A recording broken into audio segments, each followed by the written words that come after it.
This is a little long, but for fans of What You're Not Listening To, take note. For those of you who recognize my voice, this is Ben Brown Jr., the host of What You're Not Listening To on AceOfSpadesPDX.com. And we have good news and bad news, and they're about the same thing. There will be no new show tomorrow for Throwback Thursday. The show originally started off as a 1 hour show about the women of New Wave, then expanded to 2 hours, and now will be a 3 hour multi day show starting this Friday through Sunday, a show each one of those days, broadcasting starting at midnight and available for free online streaming on the website, aceofspadespdx.com. And we wanted to cover as many bases as possible, and we'll now cover the years 1978 through 1986, which, according to all reliable sources and my slightly intact memory, is when the term New Wave was bandied about.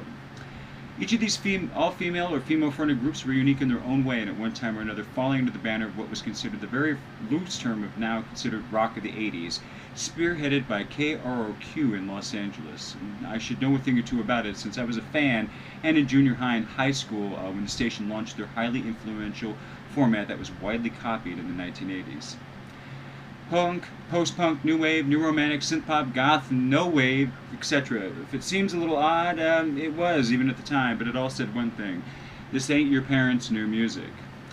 By the mid-1980s, the term new wave had fallen out of favor with mainstream U.S. Audiences, just as the term punk rock had by 1978, and was replaced by the terms modern rock and college rock before settling into what we now call alternative in the 1990s.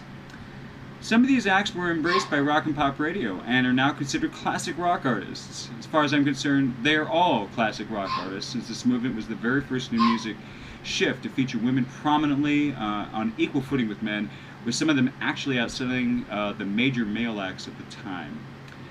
There will be 44, count them, 44 artists featured, with 40 of them making their debut on the show this weekend.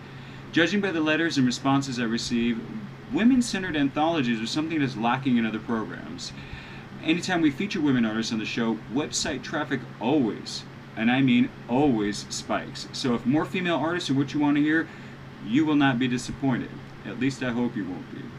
Stay tuned, and yes, there will be plenty of surprises. And if you can't tell about our absolutely super glamorous studio here, which is actually a spare bedroom that I'm using, we're doing it all for love. No mod cons here, baby. And we love you all, and love to you all. And we will see you on Friday. I went twice. I think I did. How about third one?